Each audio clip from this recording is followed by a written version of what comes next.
Yeah, well, we'll stay with that focus on eThekwini. The municipality says it was negotiating with the South African Municipal Workers Union to ensure the preservation of uShaka Marine World, and it would address issues by sending contractors to do some work such as refuse collection. This was revealed on Monday during a joint meeting, a media briefing rather, led by eThekwini Mayor Mxolisi Kaunda and KZN Premier Nomusa Dube-Ncube. Now, this discussion follows last week's protests where workers protested over wage concerns. Kaunda says he was concerned with the closure of uShaka Marine World, as it is one of the biggest entities in the Southern Hemisphere. Rosemary Anderson is the chairperson from the Federated Hospitality Association of South Africa, and she joins us now to discuss the impact of the protest. Rosemary, I think firstly you've seen the images from the package that we just played as well, and we've been watching them as well. Yesterday the CBD also chaotic with the protests taking place there as well. Talk to me about the difficulty that the tourism sector is having looking at those images. Well, strikes or riots in any city, France is also quite prone to lots of strikes and riots. You don't want to go there because you're worried about your travel arrangements. You're worried, will you be able to go to certain tourism destinations, attractions. You're worried about commuting. You're worried about your safety. So unfortunately, this really is exactly the opposite of what tourism needs. And we're at a time where South Africa, we've only got I think we're about 79% of our inbound international tourism pre-COVID levels. So we haven't even reached the pre-COVID levels yet. So we need every bit of tourism that we possibly can have. And anything like strikes or service deliveries and all the resultants, obviously, of strikes, it's exactly the opposite of what we need. Yeah, and have you seen in the past few weeks a decline in, I suppose, demand for tourism in KZN, or in eThekwini particularly? Well, people are obviously nervous. And remember, with tourism, what you do need is you need confidence and surety that when you're going somewhere, you're going to spend money, you're going to book a flight in advance. Everything normally takes quite a long lead period. And if you are hearing about things like this, so for example, once the strike's even over, you might find people will have cancelled their reservations in a month's time because they think, will this still be on? Won't it be on?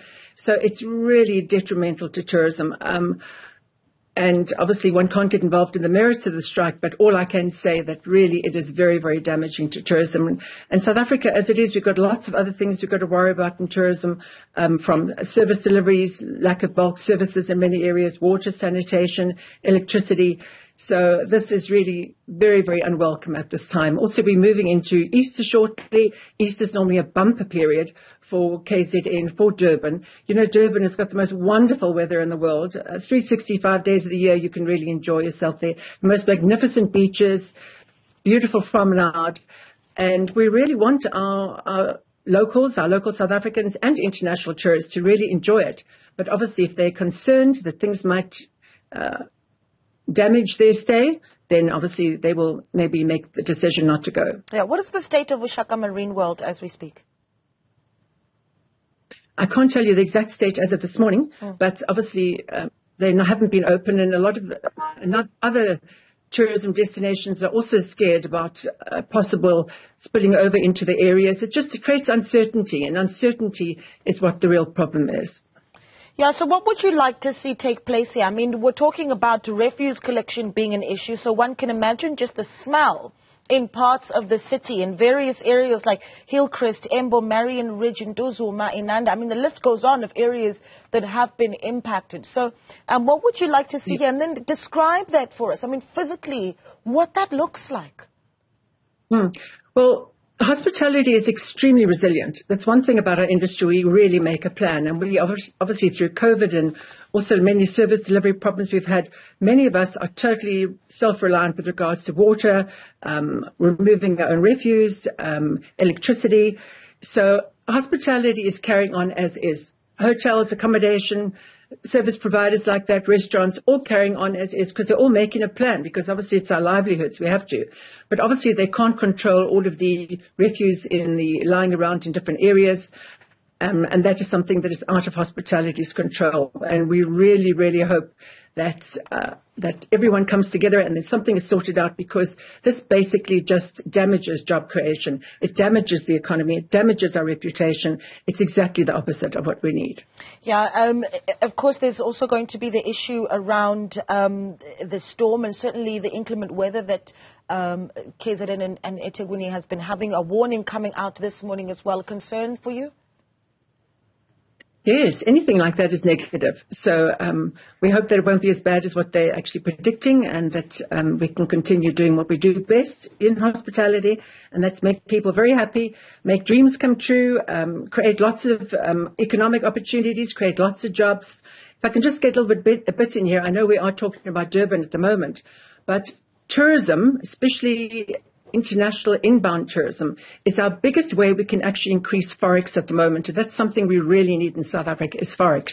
If we can just create an environment where we are welcoming and international tourists say this is the place to go, because remember, we are exceptionally beautiful. We've got the most amazing facilities, excitement. There's nothing we don't have. Yeah.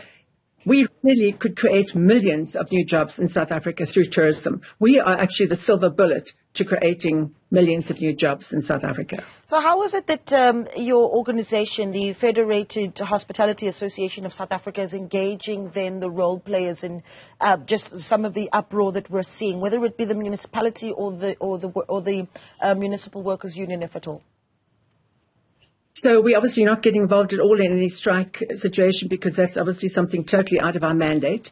But when it comes to other things like service delivery, for example, raw sewage going into beaches or rivers, we engage directly with the Department of Water and Sanitation. We bring things to their attention. We actually find them in the last year or so exceptionally responsive. In KZN itself, they've done quite a lot of intervention. Municipalities that actually aren't coming to the table, they're issuing directives. Sanitation, spillage of sewage is a major issue for us in tourism. Yeah.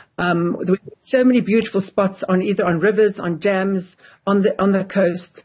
And that really is something that we can't control, because obviously it's a massive infrastructure. But the Department of Water and Sanitation really is coming to the party. And if I can also just say, Minister of Tourism, Patricia de Lille, she really does respond. Whenever we bring something to attention where we're not getting any joy, she really responds, whether it could be liquor licenses, whether it could be, as I mentioned, water and sanitation. She really gets involved in everything, including security. She's putting quite a good infrastructure with regards to security. Yeah. All right. Well, let's leave it there, Rosemary. Really appreciate your time. Rosemary Anderson, Chairperson from the Federated Hospitality Association of South Africa.